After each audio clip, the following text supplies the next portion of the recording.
Hello மக்களே, ஆம்ச்சின்னு ஒரு ice cream ஆன்லைனில் ட்ரெண்டாக போயிட்டுருக்கு. அதையும் வாங்கி ரீல்ஸ் போட ஆரம்பிச்சிட்டாங்க. 1 கிலோ மாம்பழமே 150 ரூபா தான். ஆனால் இந்த ஒரு ஐஸ்கிரீமோட ரேட்டை பார்த்தீங்களா, 200 ரூபாயா. என்ன கலர் சேர்க்குறாங்களோ அதுக்கு நம்ம மாம்பழத்தையே வாங்கி சாப்பிட்றலாமே. வாங்க மேங்கோ புட்டிங் எப்படி பண்ணுறதுன்னு பார்க்கலாம். ஃபஸ்ட்டு ஒரு மாம்பழத்தை கட் பண்ணி பீல் பண்ணி அதை மிக்ஸி ஜாரில் போட்டுருங்க. அதோட சுகர், மில்க் சேர்த்து நல்லா கிரைண்ட் பண்ணிடுங்க. கிரைண்ட் பண்ண பேஸ்ட் இருக்கட்டும். பேன் ஆன் பண்ணிவிட்டு இந்த கிரைண்ட் பண்ண பேஸ்ட்டை பேனில் போட்டு நல்லா மிக்ஸ் பண்ணிக்கோங்க.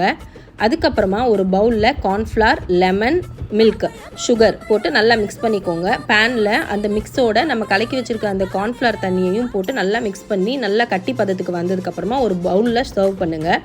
ட்ரான்ஸ்ஃபர் பண்ணிவிட்டு அதை ஃப்ரிட்ஜில் வச்சுருங்க. அது ஃப்ரீஸ் ஆனதுக்கப்புறமா பார்த்தீங்கன்னா நல்லா உங்களுக்கு கட்டி பதத்தில் இந்த மாதிரி புட்டிங் மாதிரி வந்துடும். ட்ரை பண்ணுங்கள் ஃப்ரெண்ட்ஸ்.